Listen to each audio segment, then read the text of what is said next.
Hello there, it's me. I had a week off and now I'm back with the second book in the Hitchhiker's Guide to the Galaxy. Um, I suppose is it quintology now? I can't remember. Anyway, there's an awful lot of books. No, there's six, isn't there, with Ian Colfer's, yeah.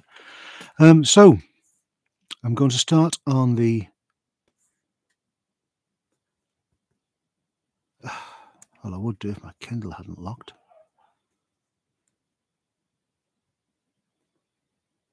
Let's see what happens. There we go.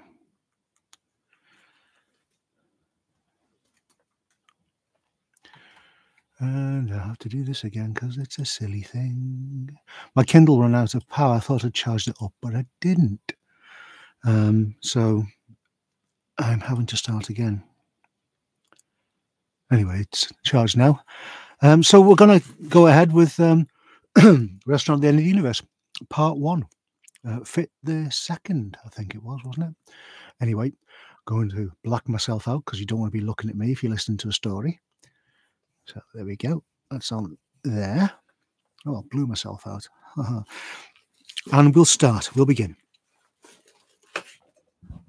So I hope you've all got your Pangalactic Gargle Blasters, your towel, and your manically depressed robot, all 0 of you. I don't care. I'm doing it anyway. There is a theory which states that if ever anyone discovers exactly what the universe is for and why it is here, it'll be instantly disappear and be replaced by something even more bizarre and inexplicable. There's another theory which states that this has already happened. In the beginning, the universe was created. This has made a lot of people very angry and been widely regarded as a bad move. Many races believe that it was created by some sort of god, though the Jatravated people of Viltvodal 6 believe that the entire universe was in fact sneezed out of the nose of a being called the Great Green Arkelseizure. The Jatravatids, who live in perpetual fear of the time they call the coming of the Great White Handkerchief, are small blue creatures with more than 50 arms each, who are therefore unique in being the only race in history to have invented the aerosol deodorant before the wheel. However, the Great Green Arkelseizure theory is not widely accepted outside Viltvodal 6, and so the universe being the puzzling place it is, other explanations are constantly being sought. For instance, a race of hyper-intelligent pan-dimensional beings once built themselves a gigantic supercomputer called Deep Thought to calculate once and for all the answer to the ultimate question of life, the universe, and everything. For 7.5 million years, Deep Thought computed and calculated, and in the end announced that the answer was in fact 42. And so another even bigger computer had to be built to find out what the actual question was. And this computer, which was called the Earth, was so large that it was frequently mistaken for a planet, especially by the strange ape-like beings who roamed its surface, totally unaware that they were in fact simply part of a gigantic computer program. And this is very odd, because without that fairly simple and obvious piece of knowledge, nothing that ever happened on the Earth could possibly make the slightest bit of sense. Sadly, however, just before the critical moment of readout, the Earth was unexpectedly demolished by the Vogons to make way, so they claimed, for a new hyperspace bypass. And so all hope of discovering a meaningful life was lost forever. Or so it would seem. 2 of the strange ape-like creatures survived.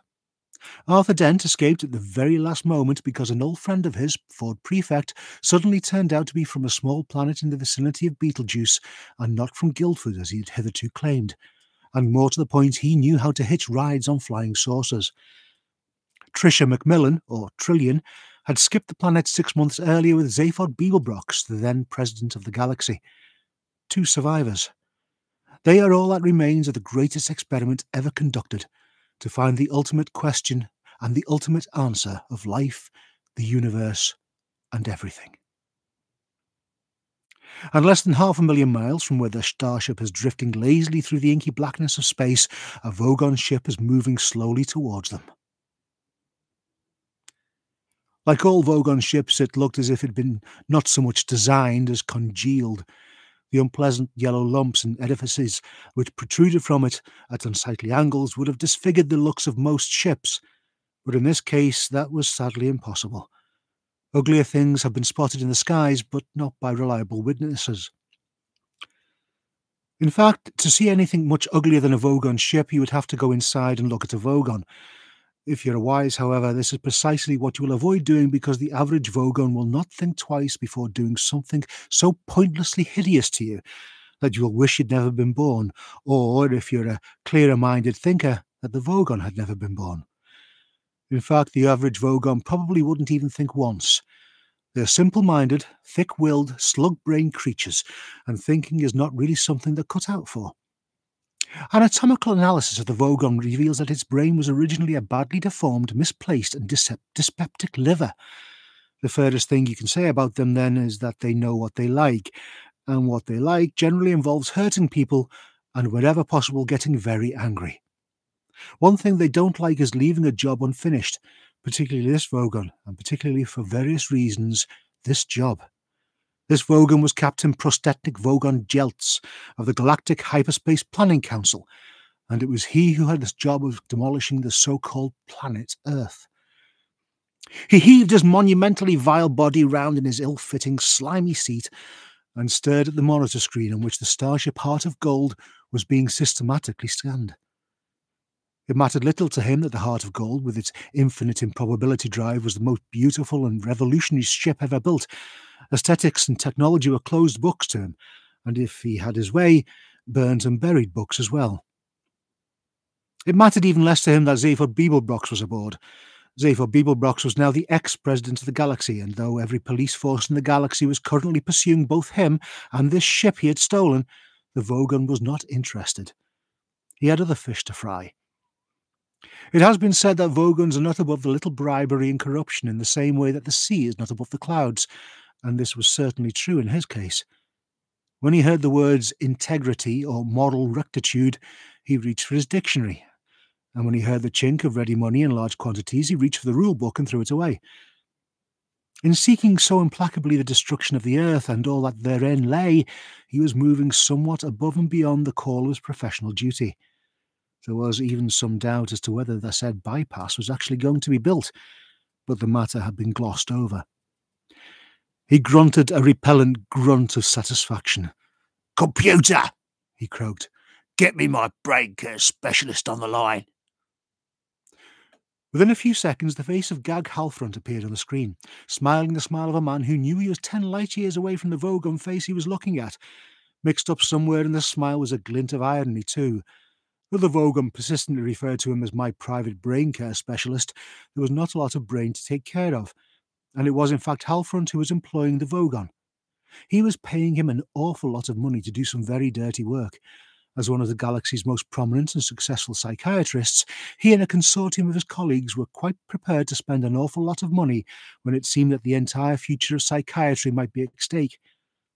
"Well," he said, "hello, my captain of Vogon's Protestnik. How are we feeling today, eh?" The Vogon captain told him that in the last few hours he had wiped out nearly half his crew in a disciplinary exercise. Halfront's smile did not flicker for an instant. "Well," he said, "I think this is perfectly normal behaviour for a Vogon, you know, eh? The natural and healthy channeling of the aggressive instincts into acts of senseless violence." "That," rumbled the Vogon, "is what you always say." "Well, again," said Halfront, "I think that this is perfectly normal behaviour for a psychiatrist. Good. We are clearly both very well adjusted in our mental attitudes today. Now tell me, what news of the mission?" "We have located the ship." "Wonderful," said Halfront. "Wonderful. And the occupants?" "The Earthman is there." "Excellent, and?" "A female from the same planet. They are the last." "Good, good," beamed Halfront. "Who else?" "The man prefect." "Yes?" "And Zaphod Beeblebrox." For an instant Halfront's smile flickered. "Ah, yes," he said. "I had been expecting this. It is most regrettable." "A personal friend?" inquired the Vogon, who had heard the expression somewhere once and decided to try it out. "Ah, no," said Halfront. "In my profession, you know, we do not make personal friends." "Ah," grunted the Vogon. "Professional detachment." No, said Halfront cheerfully. We just don't have the knack. He paused. His mouth continued to smile, but his eyes frowned slightly. But Beeblebrox, he said, he is one of my most profitable clients. He had personality problems beyond the dreams of analysts. He toyed with this thought a little before reluctantly dismissing it. Still, he said, you are ready for your task? Yes. Good. Destroy the ship immediately. What about Beeblebrox? Well, said Halfront brightly, Zaphod's just this guy, you know? He vanished from the screen. The Vogon captain pressed a communicator button which connected him with the remnants of his crew. Attack! He said. At that precise moment, Zaphod Beeblebrox was in his cabin swearing very loudly. 2 hours ago, he had said that they would go for a quick bite at the restaurant at the end of the universe, whereupon he had a blazing row with the ship's computer and stormed off to his cabin shouting that he would work out the improbability factors with a pencil. The Heart of Gold's improbability drive made it the most powerful and unpredictable ship in existence. There was nothing it couldn't do, provided you knew exactly how improbable it was that the thing you wanted to do would ever happen. He had stolen it when, as president, he was meant to be launching it. He didn't know exactly why he had stolen it, except that he liked it. He didn't know why he'd become president of the galaxy, except that it seemed a fun thing to be. He did know that there were better reasons than these, but they were buried in a dark, locked-off section of his two brains. He wished the dark, locked-off section of his two brains would go away, because they occasionally surfaced momentarily and put strange thoughts into the light, fun sections of his mind that tried to deflect him from what he saw as being the basic business of his life, which was to have a wonderfully good time. At the moment, he was not having a wonderfully good time. He had run out of patience and pencils and was feeling very hungry. "Starbucks!" he shouted. At that same precise moment, Ford Prefect was in midair. This was not because of anything wrong with the ship's artificial gravity field, but because he was leaping down the stairwell which led to the ship's personal cabins. It was a very high jump to do in one bound, and he landed awkwardly, stumbled, recovered, raced down the corridor, sending a couple of miniature service robots flying, skidded round the corner, burst into Zaphod's door, and explained what was on his mind. "Vogons," he said. A short while before this, Arthur Dent had set out from his cabin in search of a cup of tea. It was not a quest he embarked upon with a great deal of optimism, because he knew that the only source of hot drinks on the entire ship was a benighted piece of equipment produced by the Sirius Cybernetics Corporation. It was called the Nutrimatics Drink Synthesizer, and he had encountered it before. It claimed to produce the widest possible range of drinks personally matched to the tastes and metabolism of whoever cared to use it. When put to the test, however, it invariably produced a plastic cup filled with a liquid that was almost, but not quite, entirely unlike tea. He attempted to reason with the thing. "Tea," he said. "Share and enjoy," the machine replied, and provided him with yet another cup of the sickly liquid. He threw it away. "Share and enjoy," the machine repeated, and provided him with another one. Share and enjoy is the company motto of the hugely successful Sirius Cybernetics Corporation Complaints Division, which now covers the major land masses of 3 medium-sized planets and is the only part of the corporation to have shown a consistent profit in recent years. The motto stands, or rather stood, in 3-mile-high illuminated letters near the Complaint Department spaceport of Edrax. Unfortunately, its weight was such that shortly after it was erected, the ground beneath the letters caved in and they dropped for nearly half their length through the offices of many talented young complaints executives, now deceased. The protruding upper halves of the letters now appear in the local language to read, "Go stick your head in a pig," and are no longer illuminated except at times of special celebration. Arthur threw away a 6th cup of the liquid. "Listen, you machine," he said. "You claim you can synthesize any drink in existence, so why do you keep giving me the same undrinkable stuff?" "Nutrition and pleasurable sense data," babbled the machine. "Share and enjoy." "It tastes filthy." If you have enjoyed the experience of this drink," continued the machine, "why not share it with your friends?" "Because," said Arthur tartly, "I want to keep them. Will you try to comprehend what I'm telling you? That drink," said the machine sweetly, "was individually tailored to meet your personal requirements for nutrition and pleasure." "Ah," said Arthur. "So I'm a masochist on a diet, am I?" "Share and enjoy." "Oh, shut up. Will that be all?" Arthur decided to give up. "Yes," he said. Then he decided he'd be damned if he'd give up. "No," he said. "Look, it's very, very simple. All I want is a cup of tea. You're going to make one for me. Keep quiet and listen." And he sat. He told the Numismatic about India. He told it about China. He told it about Ceylon. He told it about broad leaves drying in the sun. He told it about silver teapots. He told it about summer afternoons on the lawn. He told it about putting in the milk before the tea so it wouldn't get scalded. He even told it, briefly, about the history of the East India Company. "So that's it, is it?" said the Numismatic when he finished. "Yes," said Arthur, "that is what I want." "You want the taste of dried leaves boiled in water?" Yes, with milk." "Squirted out of a cow?" "Well, in a manner of speaking, I suppose." "I'm going to need some help with this one," said the machine tersely. All the cheerful burbling had dropped out of its voice, and it now meant business. "Well, anything I can do," said Arthur.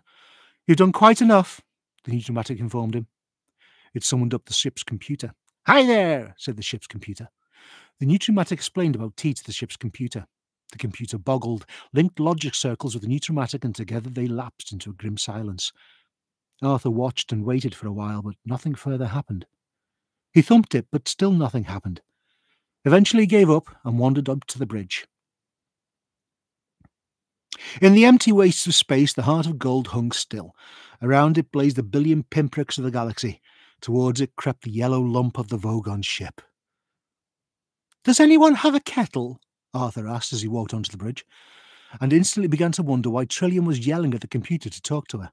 Ford was thumping it and Zaphod was kicking it, and also why there was now a nasty yellow lump on the vision screen. He put down the empty cup he was carrying and walked over to them. "Hello," he said. At that moment, Zaphod flung himself over to the polished marble surfaces that contained the instruments that controlled the conventional photon drive.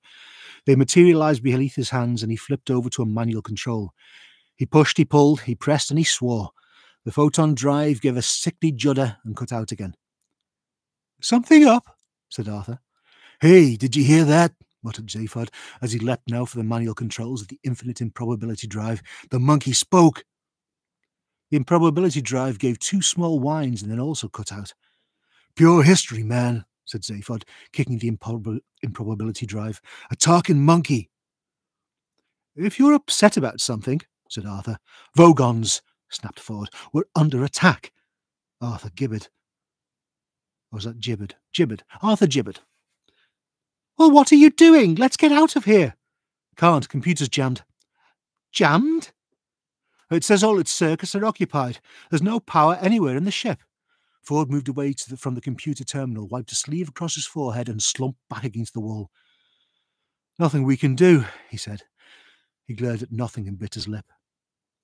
When Arthur had been a boy at school, long before the Earth had been demolished, he'd used to play football. He'd not been very good at it, and his particular specialty had been scoring own goals in important matches. Whenever this happened, he used to experience a peculiar tingling around the back of his neck that would slowly creep up across his cheeks and heat his brow. The image of mud and grass and lots of little jeering boys flinging it at him suddenly came vividly to mind at this moment. A peculiar tingling sensation at the back of his neck was creeping up across his cheeks and heating his brow. He started to speak and stopped. He started to speak again and stopped again. Finally, he managed to speak. He said. He cleared his throat. Tell me," he continued, and said it so nervously that the others all turned to stare at him. He glanced at the approaching yellow blob on the vision screen. "Tell me," he said again, "did the computer say what was occupying it? I just ask out of interest." Their eyes were riveted on him. "And, well, that's it, really. Just asking." Zaphod put out a hand and held Arthur by the scruff of his neck. "What have you done to it, monkey man?" he breathed. Well, said Arthur, nothing, in fact. It's just that I think a short while ago it was trying to work out how to, yeah, make me some tea. That's right, guys, the computer sang out suddenly. Just coping with that problem right now, and wow, it's a biggie. Be with you in a while. It lapsed back into silence that was only matched for sheer intensity by the silence of the three people staring at Arthur Dent. As if to relieve the tension, the Vogons chose that moment to start firing. The ship shook. The ship thundered. Outside, the inch-thick force shield around it blistered, crackled, and spat under the barrage of a dozen 30-megahertz definite kill photoraison cannon, and looked as if it wouldn't be around for long. 4 minutes is how long Ford Prefect gave it. 3 minutes and 50 seconds, he said a short while later.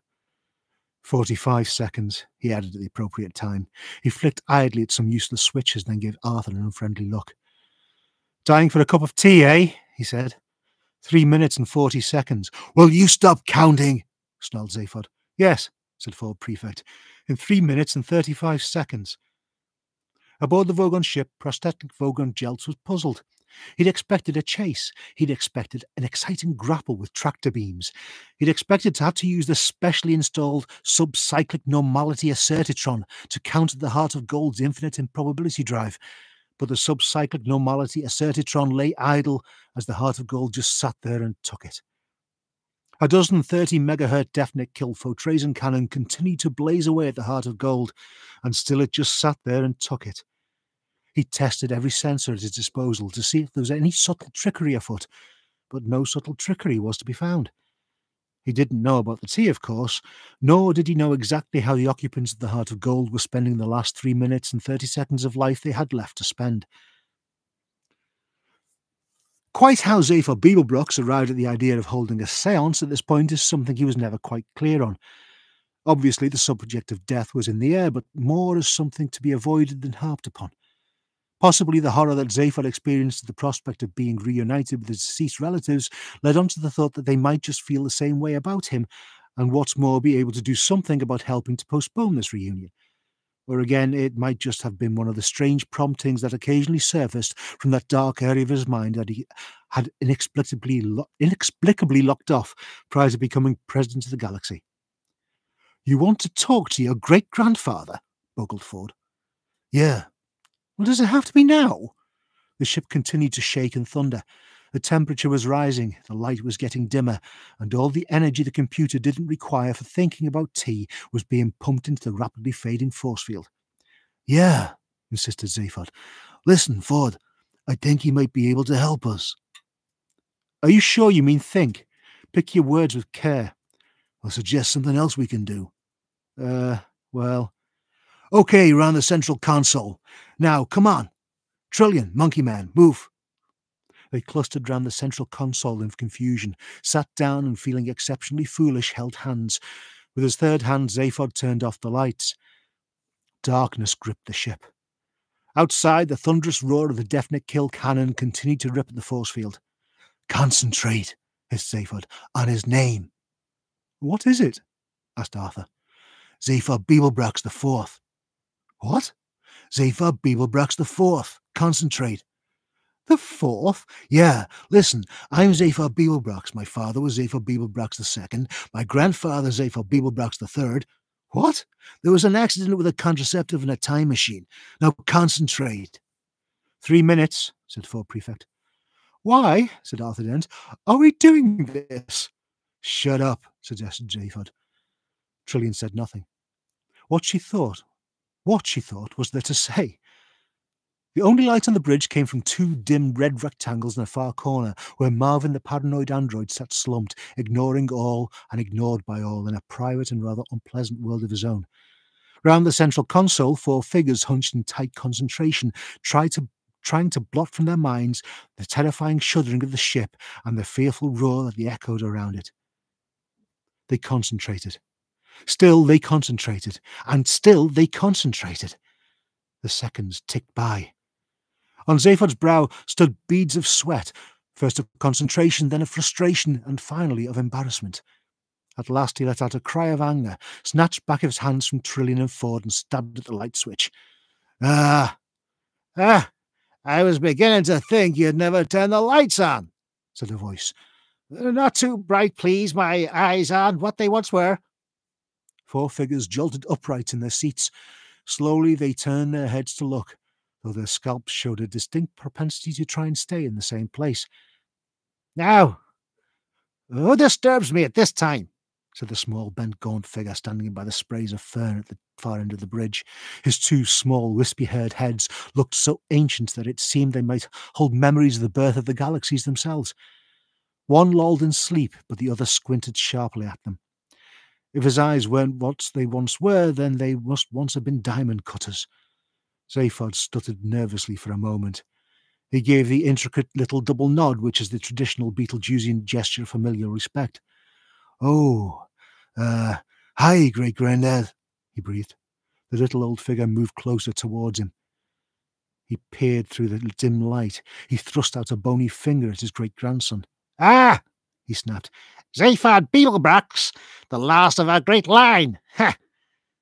Zaphod Beeblebrox the Nothing. The first. The Nothing, spat the figure. Zaphod hated his voice. It always seemed to him to screech like fingernails across the blackboard of what he liked to think of as his soul. He shifted awkwardly in his seat. Yeah, he muttered. Look, I'm really sorry about the flowers. I meant to send them along, but you know, the shop was fresh out of wreaths and— You forget, snapped Zaphod Beeblebrox the Fourth. Well, too busy. Never think of other people. The living are all the same.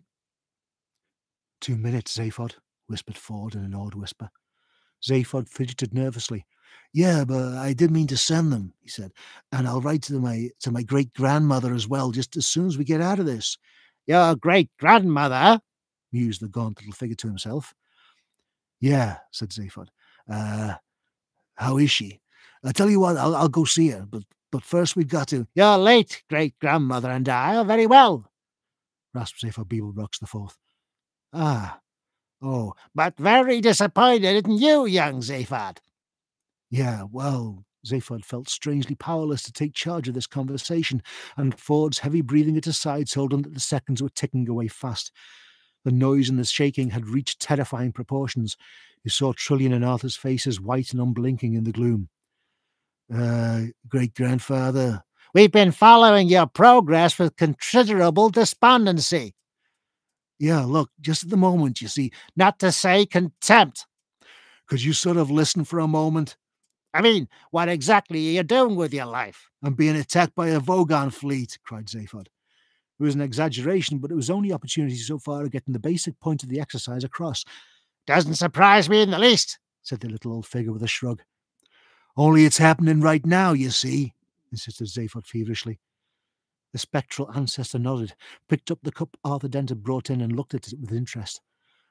Great-granddad. Did you know? Interrupted the ghostly figure, fixing Zaphod with a stern look. That Betelgeuse 5 has developed a very slight eccentricity in its orbit. Zaphod didn't, and found the information hard to concentrate on, what with all the noise and the imminence of death and so on. No. Look, he said. Me, spinning in my grave, barked the ancestor. He slammed the cup down and pointed a quivering stick-like see-through finger at Zaphod. Your fault, he screeched. 1 minute 30, muttered Ford, his head in his hands. Yeah, look, Great-Grandad, can you actually help? Because— Help? Exclaimed the old man as if he'd been asked for a stout. Yeah, help, and like now, because otherwise— Help! Repeated the old man, as if he'd been asked for a lightly grilled stout and a bun with French fries. He stood amazed. You go swanning your way around the galaxy with your— The ancestor waved a contemptuous hands. With your disreputable friends, too busy to put flowers on my grave. Plastic ones would have done. Would have been quite appropriate from you, but no, too busy, too modern, too skeptical, till you suddenly find yourself in a bit of a fix and come over all suddenly all astrally minded. He shook his head carefully so as not to disturb the slumber of the other one, which was already becoming restive.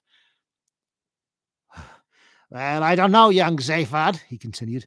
I think I'll have to think about this one. 1 minute 10, said Ford hollowly.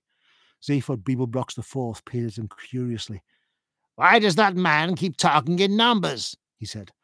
Those numbers, said Zaphod tersely, of the time we got left to live." Oh, said his great-grandfather. He grunted to himself. Doesn't apply to me, of course, he said, and moved off to a dimmer recess of the bridge in search of something else to poke around at. Zaphod felt he was teetering on the edge of madness and wondered if he shouldn't first just jump over and have done with it. "Great-grandfather," he said, "it applies to us. We are still alive and we are about to lose our lives." "Good job too." "What?"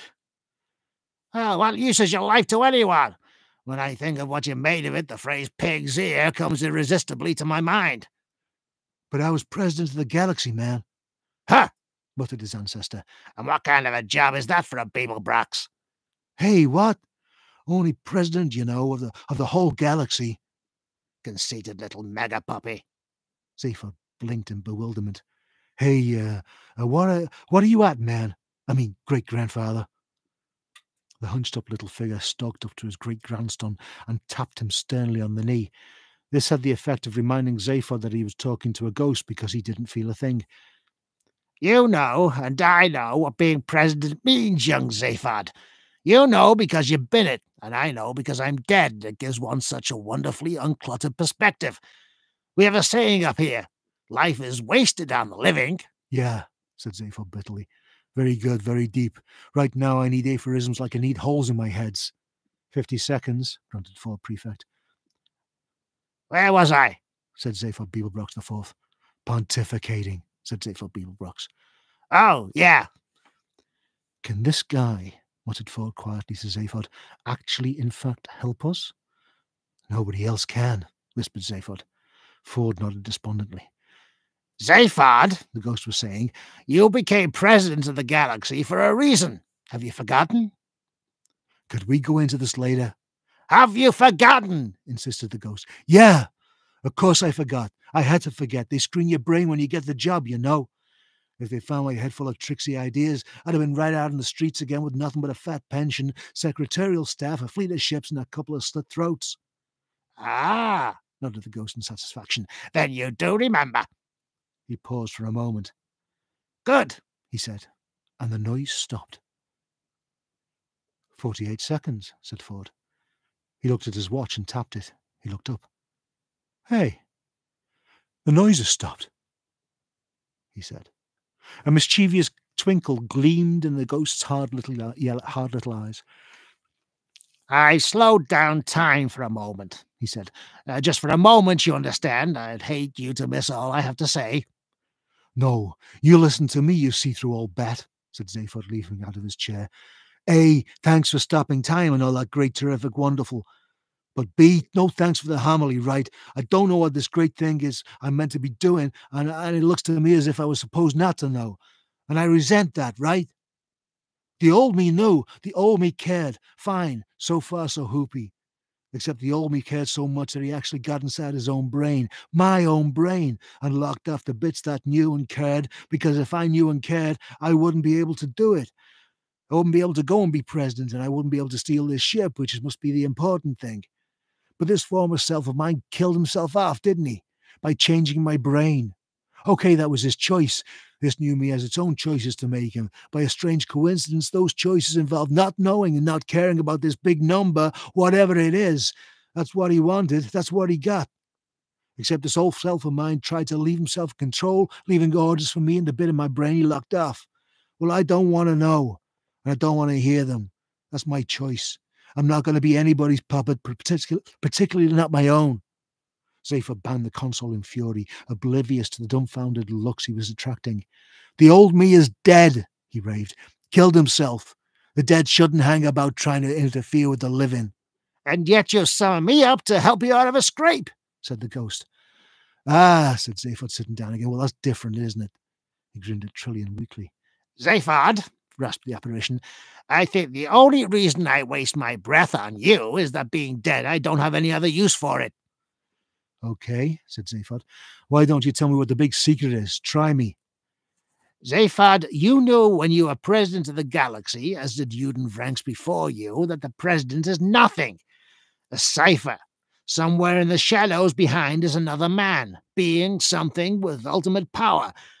That man or being or something you must find. the man who controls this galaxy, and we suspect others, possibly the entire universe." "Why?" "Why?" exclaimed an astonished ghost. "Why? Look around you, lad. Does it look to you as if it's in very good hands?" "It's all right." The old ghost glowered at him. "I will not argue with you. You'll simply take this ship, this improbability drive ship, to where it's needed. You will do it. Don't think you can escape your purpose. The improbability field controls you. You are in its grip. What's this?" He was standing tapping at one of the terminals of Eddie the shipboard computer. Zaphod told him. "What's it doing?" "It's trying," said Zaphod with wonderful restraint, "to make tea." "Good," said his great-grandfather. "I approve of that. Now, Zaphod," he said, turning and wagging a finger at him, "I don't know if you're really capable of succeeding in your job. I think you'll not be able to avoid it. However, I'm too long dead and too tired to care as much as I did. The principal reason I'm helping you now is that I couldn't bear the thought of you and your modern friends slouching about up here. Understood?" "Yeah, thanks a bundle." "Oh, and Zaphod?" "Yeah." "If you ever find you need help again, if you're in trouble, need a hand out of a tight corner." "Yeah." "Please don't hesitate to get lost." Within the space of 1 second, a bolt of light flashed from the wizened old ghost's hands to the computer. The ghost vanished, the bridge filled with billowing smoke, and the heart of gold leapt an unknown distance through the dimensions of time and space. I'm just having a quick drinky.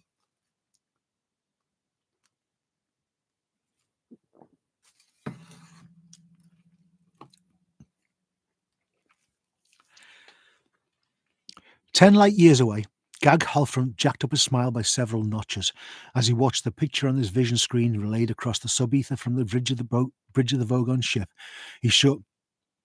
As he watched the picture on his vision screen relayed across the sub-ether from the bridge of the Vogon ship, he saw the final shreds of the Heart of Gold's force shield ripped away, and the ship itself vanish in a puff of smoke. Good, he thought. The end of the last stray survivors of the demolition he had ordered on the planet Earth, he thought. The final end of this dangerous to the psychiatric profession and subversive also to the psychiatric profession experiment to find the ultimate question of life, the universe, and everything, he thought. There would be some celebration with his fellows tonight, and in the morning they would meet again their unhappy, bewildered, and highly profitable patients, secure in the knowledge that the meaning of life would not now be once and for all well and truly sorted out, he thought. Family's always embarrassing, isn't it? Said Ford to Zaphod as the smoke began to clear. He paused and looked about. Where's Zaphod? He said. Arthur and Trillian looked about blankly. They were pale and shaken and didn't know where Zaphod was. Marvin, said Ford. Where's Zaphod? A moment later he said, Where's Marvin? The robot's corner was empty. The ship was utterly silent. It lay in thick black space. Occasionally it rocked and swayed. Every instrument was dead. Every vision screen was dead. They consulted the computer. It said, I regret that I have been temporarily closed to all communication. Sorry, I meant to say that. I regret that I've been temporarily closed to all communication. Meanwhile, here is some light music. They turned off the light music. They searched every corner of the ship in increasing bewilderment and alarm. Everywhere was dead and silent. Nowhere was there any trace of Zaphod or of Marvin. One of the last areas they checked was the small bay in which the Nutrimatic machine was located. On the delivery plate of the Nutrimatic drink synthesizer was a small tray on which sat 3 bone china cups and saucers, a bone china jug of milk, a silver teapot full of the best tea Arthur had ever tasted, and a small printed note saying, Wait.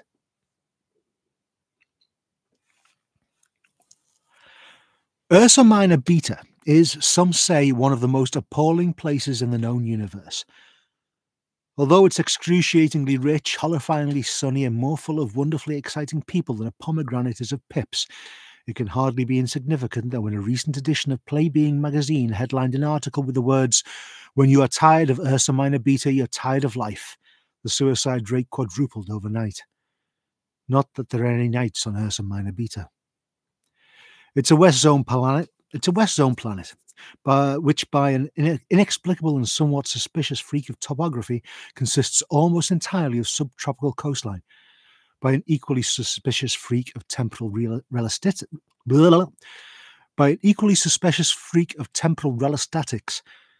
It's nearly always Saturday afternoon just before the beach bars close. No adequate explanation for this has been forthcoming from the dominant life forms on Ursa Minor Beta, who spend most of their time attempting to achieve spiritual enlightenment by running around swimming pools and inviting investigation officials from the Galactic Geotemporal Control Board to have a nice diurnal anomaly. There's only one city on Ursa Minor Beta, and that is only called a city because the swimming pools are slightly thicker on the ground than there are. There is only one city on Ursa Minor Beta, and that is only called a city because the swimming pools are slightly thicker on the ground there than elsewhere. If you approach Light City by air, and there is no other way of approaching it, no roads, no port facilities, if you don't fly, they don't want to see you in Light City. You will see why it has this name. Here the sun shines brightest of all, glittering on the swimming pools, shimmering on the white palm-lined boulevards, glistening on the healthy bronze specks moving up and down them, gleaming off the villas, the hazy airpads, the beach bars, and so on. Most particularly, it shines on a building, a tall, beautiful building consisting of two 30-story white towers connected by a bridge halfway up the length. The building is the home of a book, and was built here on the proceeds of an extraordinary copyright lawsuit fought between the book's editors and a breakfast cereal company. The book is a guidebook, a travel book. It is one of the most remarkable, certainly the most successful books ever to come out of the great publishing corporations of Ursa Minor, more popular than Life Begins at 550, better selling than The Big Bang Theory, a personal view by eccentric Columbits, the triple-breasted whore of Eroticon 6, and more controversial than Oolong Kalufa's latest blockbusting title, Everything You Wanted to Know About Sex But Have Been Forced to Find Out. And in many of the more relaxed civilizations on the outer eastern rim of the galaxy, it has long supplanted the great Encyclopaedia Galactica as the standard repository of all knowledge and wisdom, for though it has many omissions and contains much that is apocryphal, or at least wildly inaccurate, it scores over the older and more pedestrian work in two important respects. First, it is slightly cheaper, and secondly, it has the words "Don't Panic" printed in large friendly letters on its cover. It is, of course, that invaluable companion for all those who want to see the marvels of the unknown universe for less than $30 Alterian a day, The Hitchhiker's Guide to the Galaxy. If you stood with your back to the main entrance lobby of the guide offices, assuming you had landed by now and freshened up with a quick dip and shower, and then walked east, you'd pass along the leafy shade of Life Boulevard, be amazed by the pale golden colour of the beaches stretching away to your left, astounded by the mind surface floating carelessly along 2 feet above the waves as if it was nothing special, surprised and eventually slightly irritated by the giant palm trees that hum toneless nothings throughout the daylight hours, in other words, continuously. If you then walked to the end of Life Boulevard, you would enter the Lalamantine district of shops, bowler nut trees and pavement cafes, where the unbeatens come to relax after a hard afternoon's relaxation on the beach. The Lalamantine district is one. Do you know the thing about Douglas Adams? He could write these words, but you can't blimmin' say it. The Lalamantine district is one of those very few areas which doesn't enjoy a perpetual Saturday afternoon. It enjoys instead the cool of a perpetual early Saturday evening. Behind it lie the nightclubs. If on this particular day, afternoon stretch of evening time, call it whatever you will, you'd approach the second pavement cafe on the right, you would have seen the usual crowd of unbeatens chatting, drinking, looking very relaxed and casually glancing at each other's watches to see how expensive they were. You'd also have seen a couple of rather dishevelled-looking hitchhikers from Algol who had recently arrived on an Arcturian megafreighter, aboard which they had been roughing it for a few days. They were angry and bewildered to discover that here, within sight of the Hitchhiker's Guide building itself, a simple glass of fruit juice cost the equivalent of over $60 Alterian. "Sell out," one of them said bitterly. If at that moment you had then looked at the next table but one, you would have seen Zaphod Beeblebrock sitting and looking very startled and confused. The reason for his confusion was that 5 seconds earlier he had been sitting on the bridge of the starship Heart of Gold. "Absolute sell-out," said the voice again. Zaphod looked nervously out of the corners of his eyes at the two dishevelled hitchhikers at the next table. Where the hell was he? How had he got there? Where was his ship? His hand felt the arm of the chair on which he was sitting and then the table in front of him. They seemed solid enough. He sat very still. "How can they sit and write a guide for hitchhikers in a place like this?" continued the voice. "I mean, look at it! Look at it!" Zaphod was looking at it. Nice place, he thought. But where? And why? He fished in his pocket for his 2 pairs of sunglasses. In the same pocket he felt a hard, smooth, unidentified lump of very heavy metal. He pulled it out and looked at it. He blinked at it in surprise. Where had he got that? He returned it to his pocket and put on the sunglasses, only to discover that the metal object had scratched one of the lenses. Nevertheless, he felt much more comfortable with them on. They were a double pair of Jujanta 200 superchromatic pedal-sensitive sunglasses, which had been specially designed to help people develop a relaxed attitude to danger. At the first hint of trouble, they turn totally black and thus prevent you from seeing anything that may alarm you. Apart from the scratch, the lenses were clear. He relaxed, but only a little bit. The angry hitchhiker continued to glare at his monstrously expensive fruit juice. "Worst thing that ever happened to the guide. Moving to Ursa Minor Beta," he grumbled. "They've all gone soft. You know, I've even heard that they've created a whole electronically synthesized universe in one of their offices, that they can go and research stories during the day and still go to parties in the evening. Not that day and evening mean much in this place." Ursa Minor Beta, thought Zaphod. At least he knew where he was now. He assumed that this must be his great-grandfather's doing. But why? Much to his annoyance, a thought popped into his mind. It was very clear and very distinct, and he had now come to recognize these thoughts for what they were. His instinct was to resist them. They were the preordained promptings from the dark and locked-off parts of his mind. He sat still and ignored the thought furiously. It nagged at him. He ignored it. It nagged at him. He ignored it. It nagged at him. He gave in to it. What the hell, he thought. Go with the flow. He was too tired, confused, and hungry to resist. He didn't even know what the thought meant. Hello? Yes? Megadodo Publications, home of The Hitchhiker's Guide to the Galaxy, the most totally remarkable book in the whole of the known universe. Can I help you? Said the large pink-winged insect into one of the 70 phones lined up along the vast chrome expanse of the reception desk in the foyer of The Hitchhiker's Guide to the Galaxy offices. It fluttered its wings and rolled its eyes. It glared at all the grubby people cluttering up the foyer, soiling the carpets and leaving the dirty hand marks on the upholstery. It adored working for The Hitchhiker's Guide to the Galaxy. It just wished there was some way of keeping all the hitchhikers away. Weren't they meant to be hanging around dirty spaceports or something? It was certain that it had read something somewhere in the book about the importance of hanging around dirty spaceports. Unfortunately, most of them seemed to come and hang around in this nice, clean, shiny foyer after hanging around in extremely dirty spaceports, and all they ever did was complain. It shivered its wings. What? It said into the phone. Yes, I passed on your message to Mr. Zarniwoop, but I'm afraid he's too cool to see you right now. He's on an intergalactic cruise. It waved a petulant tentacle at one of the grubby people who was angrily trying to engage its attention. The petulant tentacle directed the angry person to look at the notice on the wall to its left and not to interrupt an important phone call. Yes, said the insect. He is in his office, but he's on an intergalactic cruise. Thank you so much for calling. It slammed down the phone. Read the notice, it said to the angry man who was trying to complain about one of the more ludicrous and dangerous pieces of misinformation contained in the book. The Hitchhiker's Guide to the Galaxy is an indispensable companion to all those who are keen to make sense of life in an infinitely complex and confusing universe.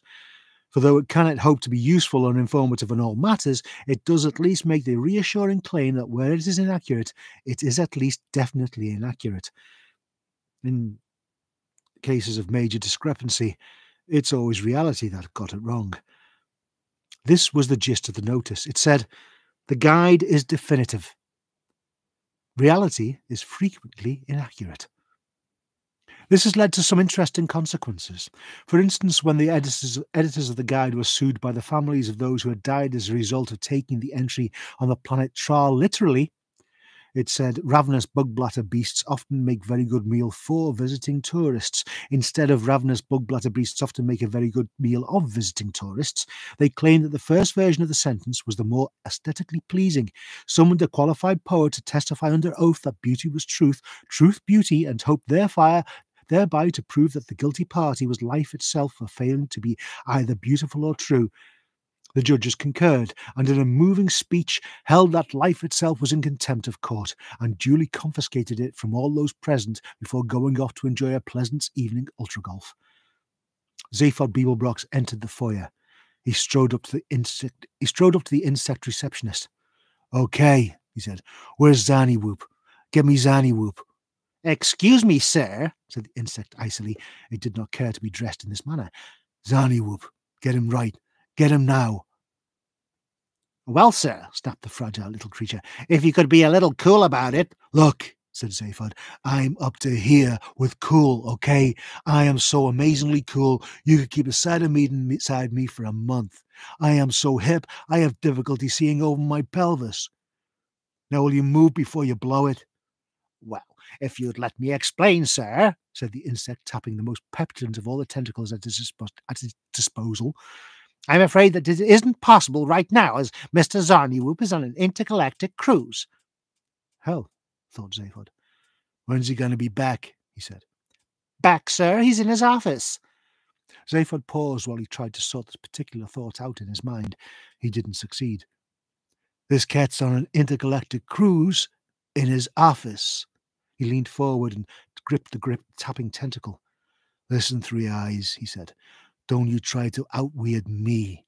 I get stranger things than you free with my breakfast cereal." "Well, just who you think you are, honey?" flounced the insect, quivering its wings in rage. "Zaphod Beeblebrox or something?" "Count the heads," said Zaphod in a low rasp. The insect blinked at him. It blinked at him again. "You are Zaphod Beeblebrox?" it squeaked. "Yeah," said Zaphod. "Don't shout it out or they'll all want one." "The Zaphod Beeblebrox?" "No, just a Zaphod Beeblebrox. Didn't you hear I go in 6-packs? The insect rattled its tentacles together in agitation. "But, sir," it squealed, "I just heard on the Sipetha radio report it said that you were dead." "Yeah, that's right," said Zaphod. "I just haven't stopped moving yet. Now where do I find Zanny-Whoop?" "Well, sir, his office is on the 15th floor, but—" "But he's on an intergalactic cruise, yeah. How do I get to him?"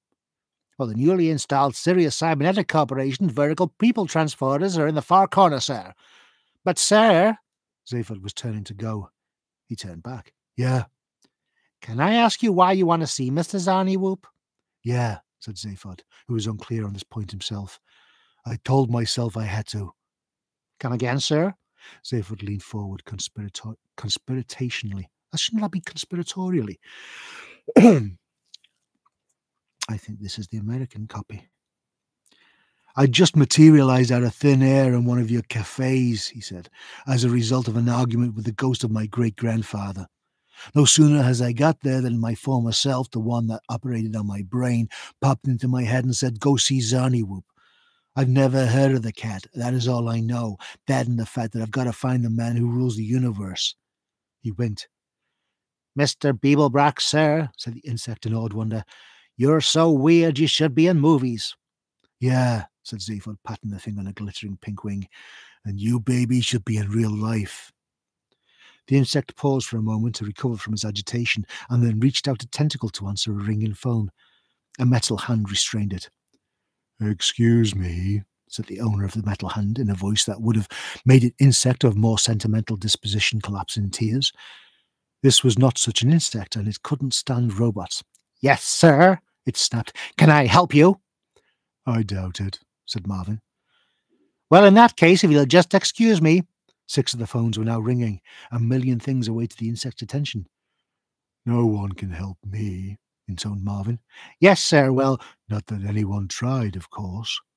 The restraining metal hand fell limply by Marvin's side. His head hung forward very slightly. "Is that so?" said the insect tartly. "Hardly worth anyone's while to help a menial robot, is it?"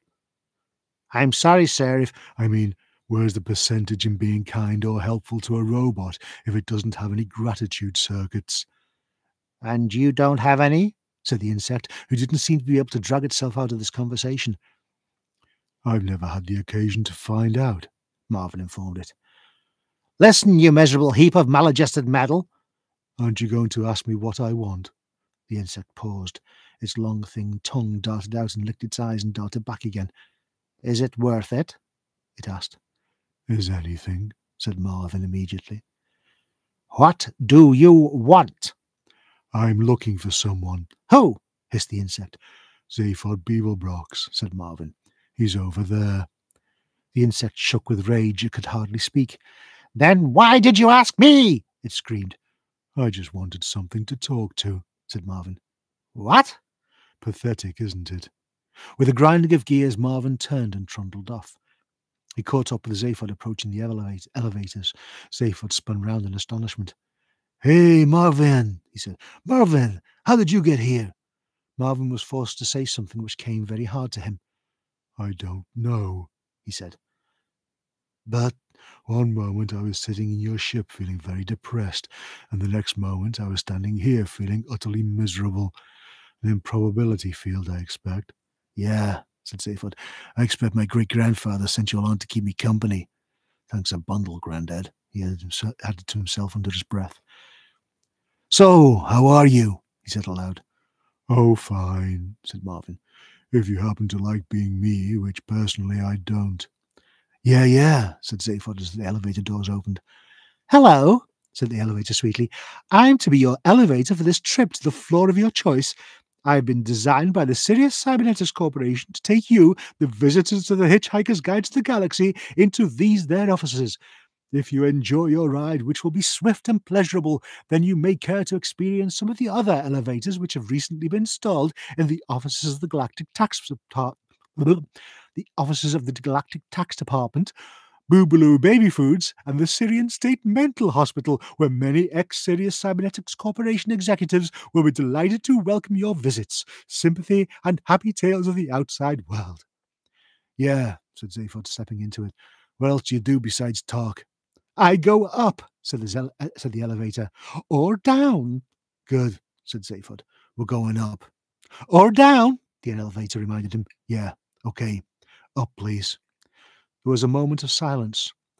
Down's very nice, suggested the elevator hopefully. Oh, yeah? Super. Good, said Zaphod. Now will you take us up? May I ask you, inquired the elevator in its sweetest, most reasonable voice, if you've considered all the possibilities that down might offer you? Zaphod knocked one of his heads against the inside wall. He didn't need this, he thought to himself. This, of all things, he had no need of. He hadn't asked to be here. If he was asked at this moment where he would like to be, he would probably have said he would like to be lying on the beach with at least 50 beautiful women and a small team of experts working out new ways they could be nice to him, which was his usual reply. To this, he would probably have added something passionate on the subject of food.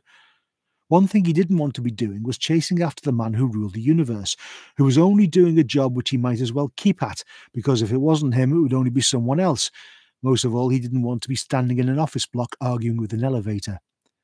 Like, what are the possibilities? He asked wearily. Well, the voice trickled on like honey on biscuits. There's the basement, the microfiles, the heating system. It paused. Well, nothing particularly exciting, it admitted, but they are alternatives. Holy Zarquan, muttered Zaphod. Did I ask for an existentialist elevator? He beat his fists against the wall. What's the matter with the thing? He spat. It doesn't want to go up, said Marvin simply. I think it's afraid. Afraid? Cried Zaphod. Of what? Heights? An elevator that's afraid of heights? No, said the elevator miserably. Of the future. The future? Exclaimed Zaphod. What does the wretched thing want? A pension scheme? At that moment, a commotion broke out in the reception hall behind them. From the walls around them came the sound of suddenly active machinery. We can all see into the future, whispered the elevator in what sounded like terror. It's part of our programming. Zaphod looked out of the elevator. An agitated crowd had gathered round the elevator area, pointing and shouting. Every elevator in the building was coming down very fast. He ducked back in. Marvin, he said, just get this elevator to go up, will you? We've got to get to Zarniwoop. Why? Asked Marvin dolefully. I don't know, said Zaphod, but when I find him, he'd better have a very good reason for when you wanted to see him. Modern elevators are strange and complex entities. The ancient electrical winch and maximum capacity 8-persons jobs bear as much relation to a Sirius Cybernetics Corporation happy vertical people transporter as a packet of mixed nuts does to the entire west wings of the Syrian State Mental Hospital. This is because they operate on the curious principle of defocused temporal perception. In other words, they have the capacity to see dimly into the immediate future, which enables the elevator to be on the right floor to pick you up even before you knew you wanted it, thus eliminating all the tedious chatting, relaxing, and making friends that people were previously forced to do whilst waiting for elevators. Not unnaturally, many elevators imbued with intelligence and precognition became terribly frustrated with the mindless business of going up and down, experimented briefly with the notion of going sideways as a sort of existential protest, demanded participation in the decision-making process, and finally took to squatting in basements sulking. An impoverished hitchhiker visiting any planets in the Sirius star system these days can pick up easy money working as a counsellor for neurotic elevators. At the 15th floor, the elevator doors opened quickly. 15th, said the elevator, and remember, I'm only doing this because I like you, robot. Zaphod and Marvin bundled out the elevator, which instantly snapped its doors shut and dropped as fast as the mechanism would take it. Zaphod looked around warily. The corridor was deserted and silent and gave no clue as to where Zarniwoop might be found. All the doors that led off the corridor were closed, none unmarked. They were standing close to the bridge, which led across from one tower of the building to the other. Through a large window, the brilliant sun of Ursa Minor Beta threw blocks of light, in which danced small specks of dust. A shadow flitted past momentarily. Left in the lurch by a lift, muttered Zaphod, who was feeling his least jaunty. They both stood and looked in both directions. You know something? Said Zaphod to Marvin. More than you could possibly imagine. I'm dead certain this building shouldn't be shaking, Zaphod said. It was just a light tremor through the soles of his feet. And another one. In the sunbeams, the flecks of dust danced more vigorously. Another shadow flitted past. Zaphod looked at the floor. Either, he said, not very confidently, either they got some vibro system for toning up your muscles while you work, or, He walked across the window and suddenly stumbled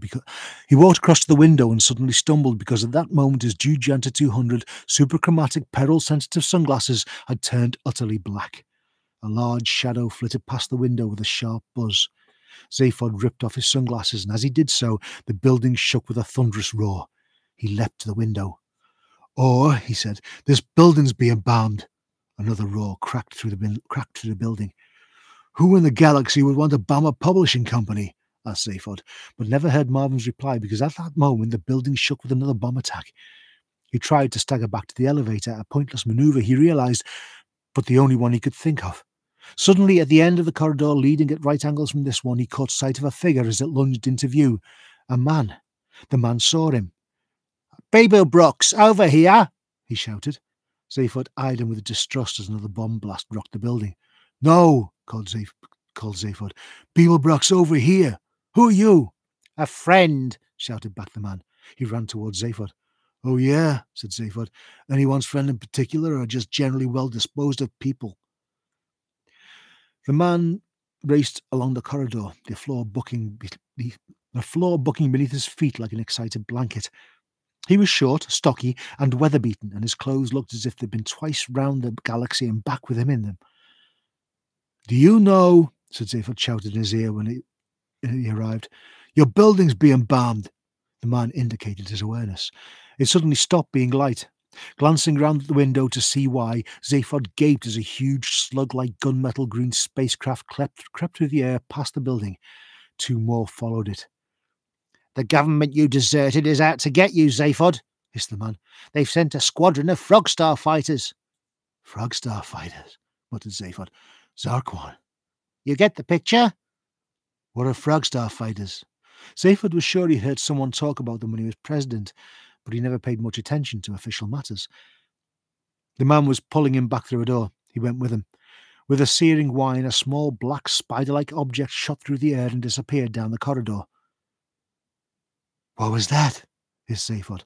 "Frogstar Scout Robot Class A, looking for you," said the man. "Hey, yeah?" "Get down." From the opposite direction came a larger black spider-like object. It zapped past them. And that was... "A Frogstar Scout Robot Class B, looking for you." "And that?" said Zaphod as a third one seared through the air. "A Frogstar Scout Robot Class C, looking for you." "Hey," chuckled Zaphod to himself. "Pretty stupid robots, eh?" From over the bridge came a massive rumbling hum. A gigantic black shape was moving over it from the opposite tower, the size and shape of a tank. "Holy Fodan, what's that?" "A tank," said the man. "Frogstar Scout Robot Class D come to get you." "Should we leave?" "I think we should." "Hey, Marvin," called Zaphod. "What do you want?" Marvin rose from a pile of rubble further down the corridor and looked at them. "You see that robot coming towards us?" Marvin looked at the gigantic black shape edging forward towards them over the bridge. He looked down at his own small metal body. He looked back up at the tank. "I suppose you want me to stop it," he said. "Yeah, whilst you save your skins." "Yeah," said Zaphod. "Get in there." "Just so long," said Marvin, "as I know where I stand." The man tugged at Zaphod's arm and Zaphod followed him off down the corridor. A point occurred to him about this. "Hey, where are we going?" he said. "Zarniwoop's office." "Is this any time to keep an appointment?" "Come on."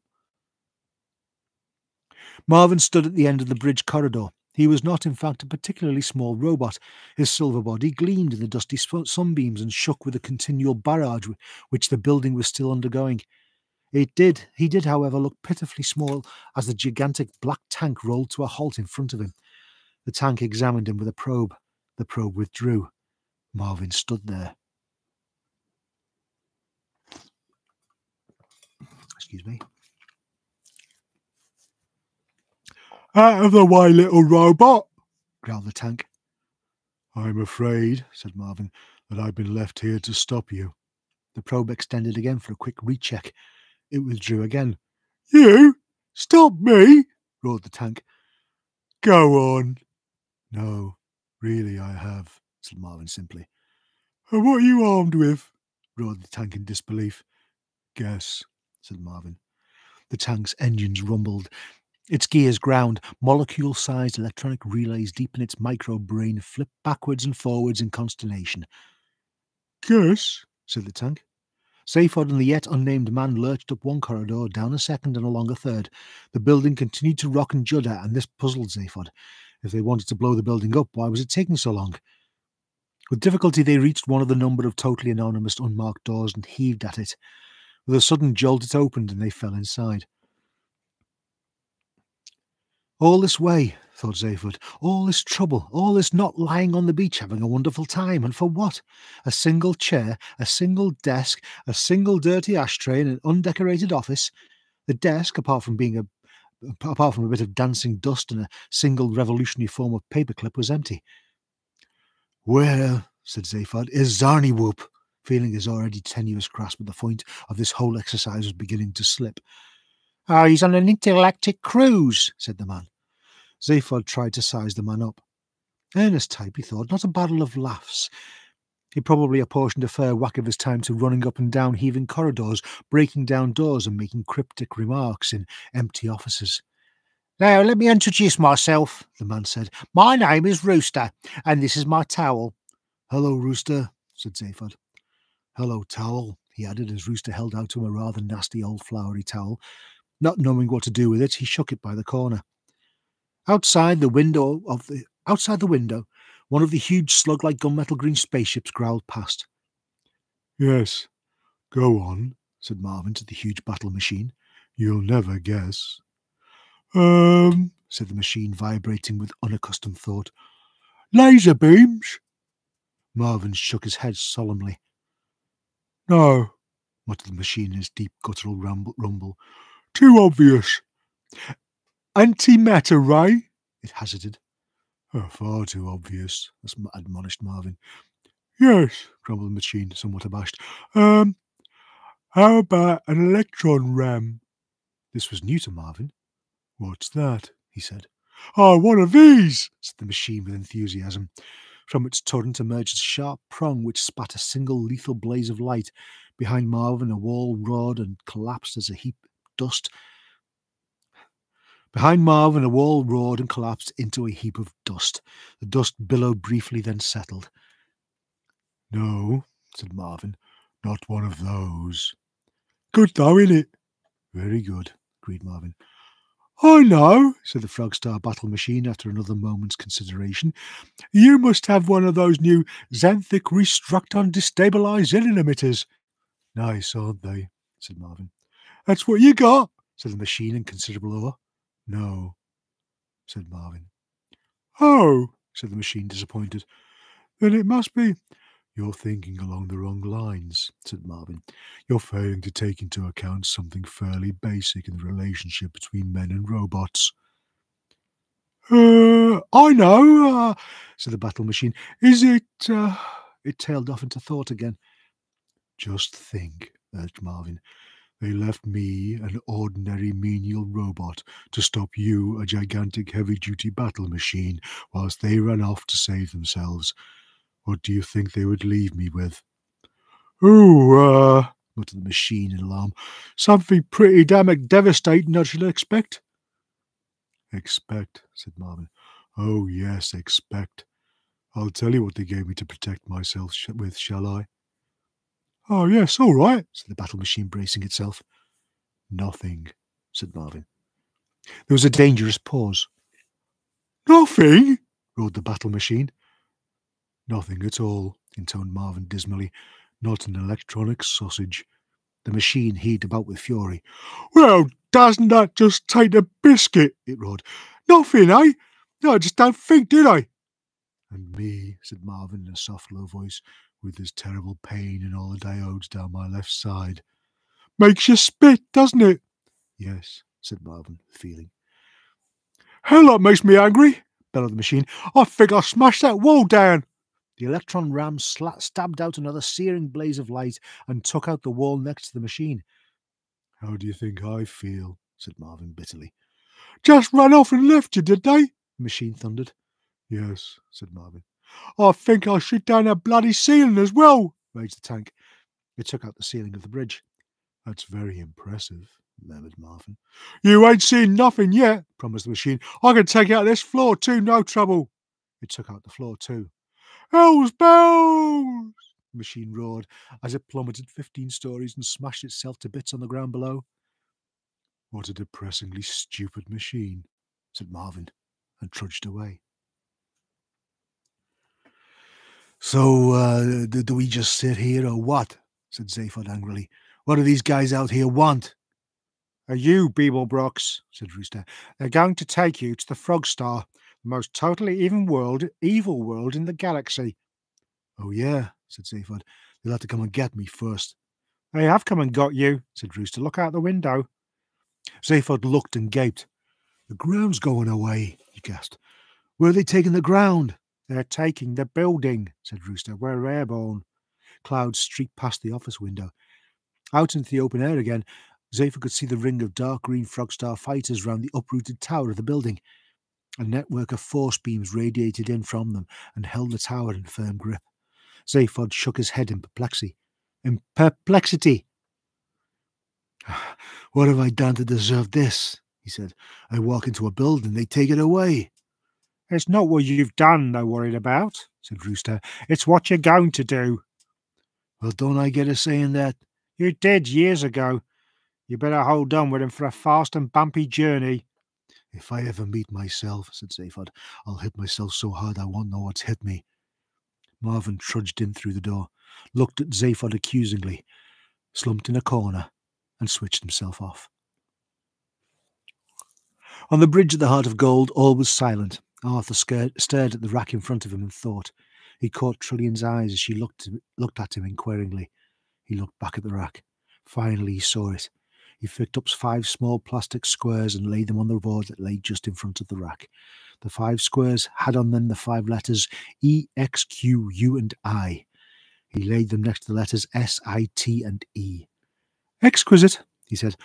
Or a triple word score. Scores rather a lot, I'm afraid. The ship bumped and scattered some of the letters for the nth time. Trillian sighed and started to sort them out again. Up and down the silent corridors echoed Ford Prefect's feet as he stalked the ship, thumping dead instruments. Why did the ship keep shaking, he thought? Why did it rock and sway? Why could he not find out where they were? Where were they? The left-hand tower of the Hitchhiker's Guide to the Galaxy offices streaked through interstellar space at a speed never equalled neither before or since by any other office block in the universe. In a room halfway up it, Zaphod Beeblebrox strode angrily. Rooster sat on the edge of the desk doing some routine towel maintenance. "Hey, where did you say this building was flying to?" demanded Zaphod. "The Frog Star," said Rooster. "The most totally evil place in the universe." "Do they have food there?" said Zaphod. "Food? You're going to the Frog Star and you're worried about whether they got food?" "Without food I might not make it to the Frog Star." Out of the window they could see nothing but the flickering light of the force beams and vague green streaks which were presumably the distorted shapes of the Frog Star fighters. At this speed, space itself was invisible and indeed unreal. "Here, suck this," said Rooster, offering Zaphod his towel. Zaphod stared at him as if he expected a cuckoo to leap out of his forehead on a small spring. "It's soaked in nutrients," explained Rooster. "What are you, a messy eater or something?" "The yellow stripes are high in protein. The green ones have vitamin C. The green ones have vitamin B and C complexes. The little pink flowers contain wheat germ extracts." Zaphod took and looked at it in amazement. "What are the brown stains?" he asked. "Barbecue sauce," said Rooster, "for when I get sick of wheat germ." Zaphod sniffed it doubtfully. Even more doubtfully, he sucked a corner. He spat it out again. "Ugh!" he stated. "Yes," said Rooster. "When I've had to suck that end, I usually need to suck the other end a bit too." "Why?" asked Zaphod suspiciously. "What's in that?" "Antidepressants," said Rooster. "I've gone right off this towel, you know," said Zaphod, handing it back. Rooster took it back from him, swung himself off the desk, walked round it, sat in the chair and put his feet up. "Beeblebrox," he said, sticking his hands behind his head, "have you any idea what's going to happen to you on the Frog Star?" "They're going to feed me?" hazarded Zaphod hopefully. "They're going to feed you," said Rooster, "into the total perspective vortex." Zaphod had never heard of this. He believed that he had heard of all the fun things in the galaxy, so he assumed that the total perspective vortex was not fun. He asked what it was. "Only the most savage psychic torture a sentient being can undergo," said Rooster. Zaphod nodded a resigned nod. "So," he said, "no food, huh?" "Listen," said Rooster urgently. "You can kill a man, destroy his body, break his spirit, but only the total perspective vortex can annihilate a man's soul. The treatment lasts seconds, but the effect lasts the rest of your life." "You ever had a pangalactic goggle blaster?" asked Zaphod sharply. "This is worse." "Phew," admitted Zaphod, much impressed. "Any idea why these guys might want to do this to me?" he added a moment later. "They believe it would be the best way of destroying you forever. They know what you're after." "Could they drop me a note and let me know as well?" "Oh, you know," said Rooster. "You know, Beeblebrox. You want to meet the man who rules the universe." "Can he cook?" said Zaphod. On reflection, he added, "I doubt if he can. If he could cook a good meal, he wouldn't worry about the rest of the universe. I want to meet a cook." Rooster sighed heavily. "What are you doing here, anyway?" demanded Zaphod. "What's all this got to do with you?" "I'm just one of those who planned this thing along with Zarniwoop, along with Uden Vranks, along with your great-grandfather, along with you, Beeblebrox." "Me?" "Yes, you. I was told you'd changed. I didn't realize how much. But I'm here to do one job. I'll now do it before I leave you." "What job, man? What are you talking about?" "I will do it before I leave you." Rooster lapsed into an impenetrable silence. Zaphod was terribly glad. The air around the second planet of the Frog Star system was stale and unwholesome. The dank winds that swept continually over its surface swept over salt flats, dried up marshland, tangled and rotting vegetation, and the crumbling remains of ruined cities. No life moved across its surface. The ground, like that of many planets in this part of the galaxy, had long been deserted. The howl of the wind was desolate enough as it gusted through the old decaying houses of the cities. It was more desolate as it whipped about the bottoms of the tall black towers that swayed uneasily here and there about the surface of this world.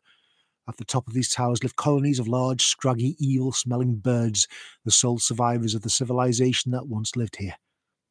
The howl of the wind was at its most desolate, however, when it passed over a pimple of a place set in the middle of a wide green plain on the outskirts of the largest of the abandoned cities. This pimple of a place was the thing that had earned this world the reputation of being the most totally evil place in the galaxy. From without, it was simply a steel dome about 30 feet across. From within, it was something more monstrous than the mind can comprehend. About 100 yards or so away, and separated from it by a pock-marked and blasted stretch of the most barren land imaginable, was what would probably have to be described as a landing pad of sorts. That is to say, scattered across a largest area, with the ungainly hulks of 2 or 3 dozen crash-landed buildings. Flitting all around these buildings was a mind that was waiting for something. The mind directed his attention into the air, and before very long a distant speck appeared, surrounded by a ring of smaller specks. The largest speck was the left-hand tower of the Hitchhiker's Guide to the Galaxy office building, descending through the stratosphere of Frogstar World B. As it descended, Rooster suddenly broke the long, uncomfortable silence that had grown up between the two men. He stood up and gathered his towel into a bag. He said, "Beeblebrox, I will now do the job I was sent here to do."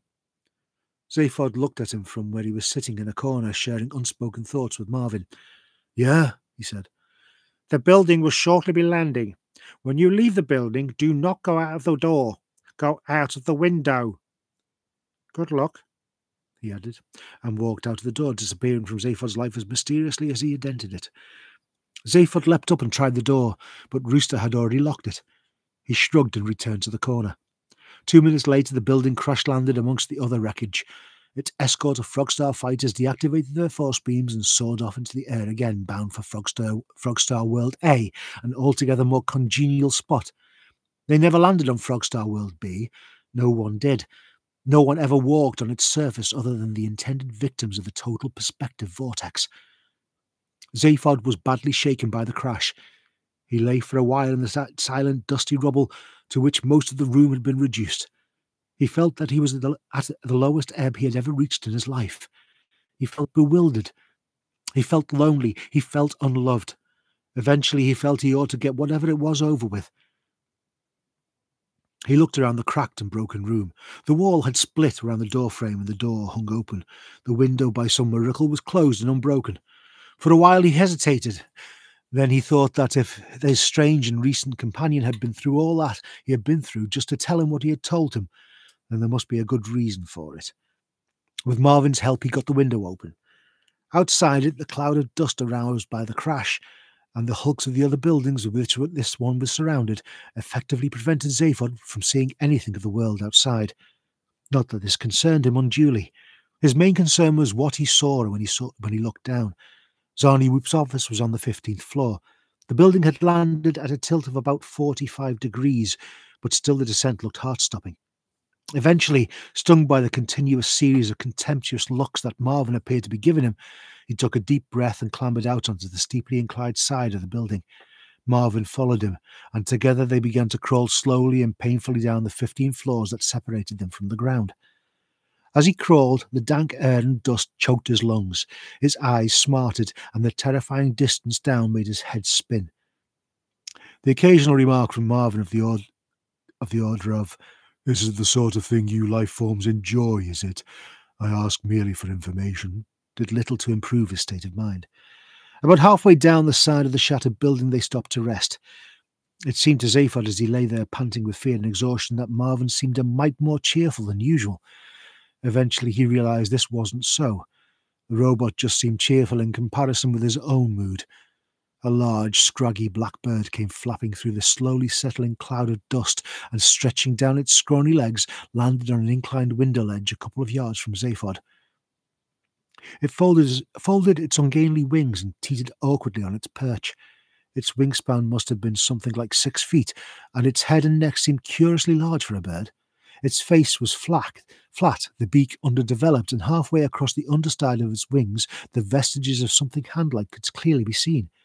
In fact, it looked almost human. It turned its heavy eyes on Zaphod and clicked its beak in a desultory fashion. "Go away," said Zaphod. "Okay," muttered the bird morosely, and flapped off into the dust again. Zaphod watched its departure in bewilderment. "Did that bird just talk to me?" he asked Marvin nervously. He was quite prepared to believe the alternative explanation that he was in fact hallucinating. "Yes," confirmed Marvin. "Poor souls," said a deep, ethereal voice in Zaphod's ear. Twisting round violently to find the source of the voice nearly caused Zaphod to fall off the building. He grabbed savagely at a protruding window fitting and cut his hand on it. He hung on, breathing heavily. The voice had no visible source whatever. There was no one there. Nevertheless, it spoke again. "A tragic history behind them. You know, a terrible blight." Zaphod looked wildly about. The voice was deep and quiet. In other circumstances, it would even be described as soothing. There is, however, nothing soothing about being addressed by a disembodied voice out of nowhere, particularly if you are, like Zaphod Beeblebrox, not at your best and hanging from a ledge 8 stories up a crashed building. "Hey, he stammered. "Shall I tell you their story?" inquired the voice quietly. "Hey, who are you?" panted Zaphod. "Where are you?" "Later then, perhaps," murmured the voice. "I am Gargravar. I am the custodian of the total perspective vortex." "Why can't I see you?" "You will find your progress down the building greatly facilitated," the voice lifted, "if you move about 2 yards to your left. Why don't you try it?"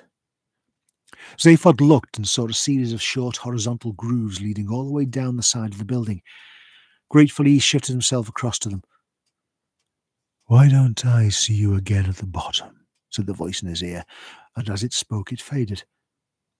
"Hey, cried out Zaphod, "where are you?" "It'll only take a couple of minutes," said the voice very faintly. "Marvin," said Zaphod earnestly next to the robot, squatting dejectedly next to him. Did the voice just..." "Yes," Marvin replied tersely. Zaphod nodded. He took out his pedal-sensitive sunglasses again. They were completely black and by now quite badly scratched by the unexpected metal object in his pocket. He put them on. He would find his way down the building more comfortably if he didn't actually have to look at what he was doing. Minutes later, he clambered over the ripped and mangled foundations of the building, and once more removing his sunglasses, he dropped to the ground. Marvin joined him a moment or so later and lay Marvin joined him a moment or so later and lay face down in the dust and rubble, from which position he seemed too disinclined to move. "Ah, there you are," said the voice suddenly in Zaphod's ear. "Excuse me leaving you like that. It's just that I have a terrible head for heights. At least," it added wistfully, "I did have a terrible head for heights." Zaphod looked around slowly and carefully, just to see if he had missed something which might be the source of the voice. All he saw, however, was the dust, the rubble, and the towering hulks of the encircling buildings. "Hey, why can't I see you?" he said. "Why aren't you here?" "I am here," said the voice slowly. "My body wanted to come, but it's a bit busy at the moment. Things to do, people to see." After which seemed like a sort of ethereal sigh, it added, "You know how it is with bodies." Zaphod wasn't sure about this. "I thought I did," he said. "I only hope it's gone for a rest cure," continued the voice. "The way it's been revving recently, it must be on its last legs. Well, must be on its last elbows." "Elbows," said Zaphod. "Don't you mean last legs?" The voice said nothing for a while. Zaphod looked around uneasily. He didn't know if it was gone or if it was still there or what it was doing. And the voice spoke again. "So, you ought to be put into the vortex. You ought to be put into the vortex, yes?" Well," said Zaphod with a very poor attempt at nonchalance, "this cat's in no hurry, you know. I can just slouch about and take in a look at the local scenery, you know." "Have you seen the local scenery?" asked the voice of Gargravar. No." Zaphod clambered over the rubble and rounded the corner of one of the wrecked buildings that was obscuring his view. He looked out at the landscape of Frogstar World B. Okay, he said. I'll just sort of slouch about then. No, said Gargravar. The vortex is ready for you now. You must come. Follow me. Yeah, said Zaphod. And how am I meant to do that? I'll hum for you, said Gargravar. Follow the humming. A soft keening sound drifted through the air, a pale, sad sound that seemed to be without any kind of focus. It was only by listening very carefully that Zaphod was able to detect the direction from which it was coming. Slowly, dazedly, he stumbled off in its wake. What else was there to do? The universe, as has been observed before, is an unsettlingly big place, a fact which, for the sake of a quiet life, most people tend to ignore. Many would happily move to somewhere rather smaller of their own devising, and this is what most beings in fact do. For instance, in one corner of the eastern galactic arm lies the large forest planet Oglarun, the entire intelligent population of which lives permanently in one very small and crowded nut tree, in which tree they're born, live, fall in love, carve tiny speculative articles in the bark on the meaning of life, the futility of death, and the importance of birth control, fight a few extremely minor wars, and eventually die strapped to the underside of some of the less accessible outer branches.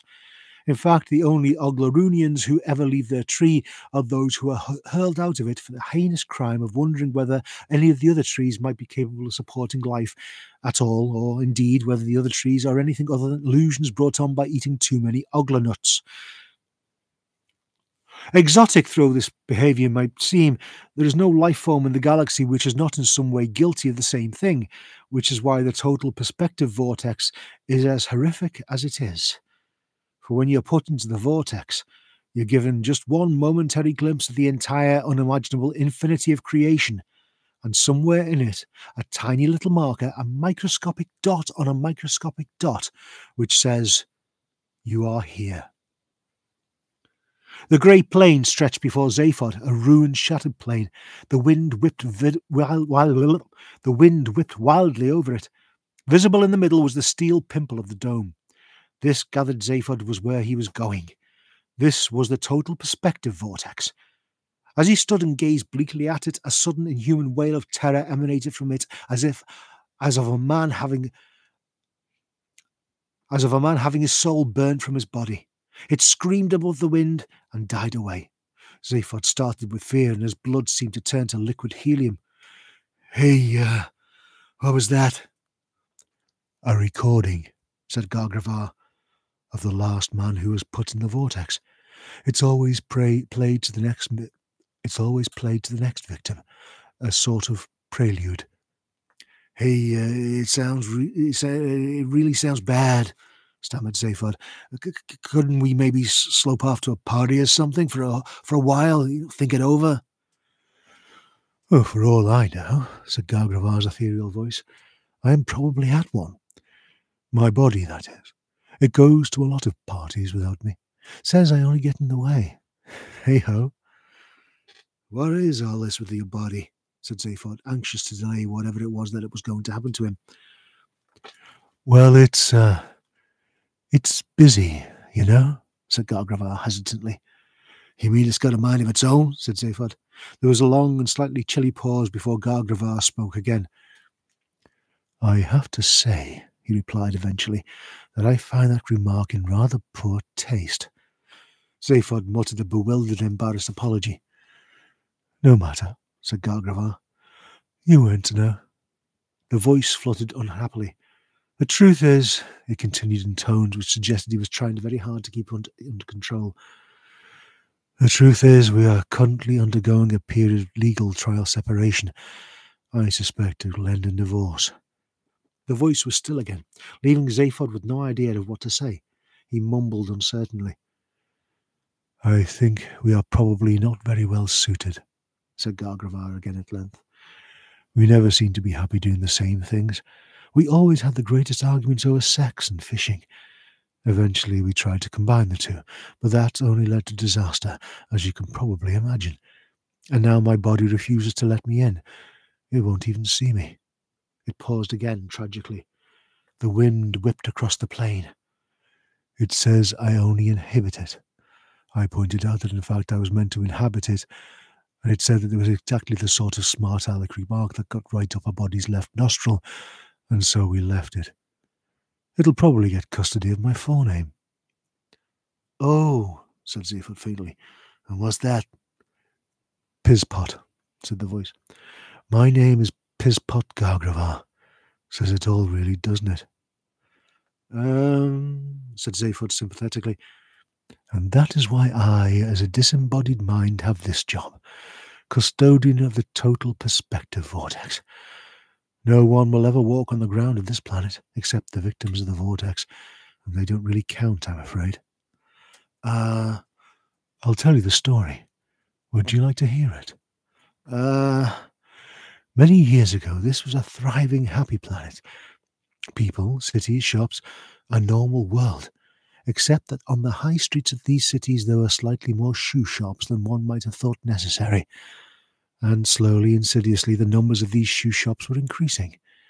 It's a well-known economic phenomenon, but tragic to see it in operation, for the more shoe shops there were, the more shoes they had to make, and the worse and more unwearable they became. And the worse they were to wear, the more people had to buy to keep themselves shod. And the more the shops proliferated, proliferated until the whole economy of the place passed what I believe is termed the shoe event horizon, and it became no longer economically possible to build anything other than shoe shops. Result: collapse, ruin, and famine. Most of the population died out. Those few who had the right kind of genetic instability mutated into birds. You've seen one of them, who cursed their feet, cursed the ground, and vowed that none of them should walk on it. Unhappy lot. Come, I must take you to the vortex. Zaphod shook his head in amusement and stumbled forward across the plain. And you, he said, you come from this hellhole pit, do you? No, said Gargravar, taken aback. I come from the Frogstar World Sea. A beautiful place, wonderful fishing. I flit back there in the evenings, though all I can do now is watch. The total perspective vortex is the only thing on this planet with any function. It was built here because no one else wanted it on their doorstep. At that moment, another dismal scream rent the air, and Zaphod shuddered. What can that do to a guy? He breathed. Oh, the universe, said Gargravar simply. The whole infinite universe. The infinite suns, the infinite distances between them, and you yourself, an invisible dot on an invisible dot, infinitely small. Hey, I'm Zaphod Beeblebrox, man. You know, muttered Zaphod, trying to flap the last remnants of his ego. Gargravar made no reply, but merely resumed his mournful humming till they reached the tarnished steel dome in the middle of the plain. As they reached it, a door hummed open in the side, revealing a small, darkened chamber within. Enter, said Gargravar. Zaphod started with fear. Hey, what now? He said. Now. Zaphod peered nervously inside. The chamber was very small. It was steel-lined, and there was hardly space in it for more than one man. It doesn't look like any kind of vortex to me, said Zaphod. It isn't. It's just the elevator. Enter. With infinite trepidation, Zaphod stepped into it. He was aware of Gargravar being in the elevator with him, though the disembodied man was not for the moment speaking. The elevator began its descent. I must get myself into the right frame of mind for this, muttered Zaphod. Oh, there is no right frame of mind, said Gargravar sternly. You really know how to make a guy feel inadequate. You really know how to make a guy feel inadequate. I don't. The vortex does. At the bottom of the shaft, the rear of the elevator opened up, and Zaphod stumbled out into a smallish, functional steel-lined chamber. At the far side of it stood a single upright steel box, just large enough for a man to stand in. It was that simple. It connected to a small pile of instruments and components via a single thick wire. Is that it? Said Zaphod in surprise. That is it. Didn't look too bad, thought Zaphod. And I get in there, do I? You get in there, said Gargravar. And I'm afraid you must do it now. Okay, said Zaphod. He opened the door of the box and stepped in. Inside the box he waited. After 5 seconds there was a click, and the entire universe was there in the box with him. And I'm going to end it there. And we'll carry on, see what happens in the Total Perspective Vortex next week at the earlier time of 7 o'clock. Apologies for the late start today. I was at a Zoom call with acting coaches and, still learning. Anyway, it was lovely reading to you today. Really enjoyed reading to all of you. You said that unironically. Anyway, I'm off to go and have another cuppa, a warm one, I hope this time, and maybe a bicky. I don't know yet. Haven't decided. Might have some grapes instead. That'll be fun. Anyway, bye-bye, everybody. Bye-bye.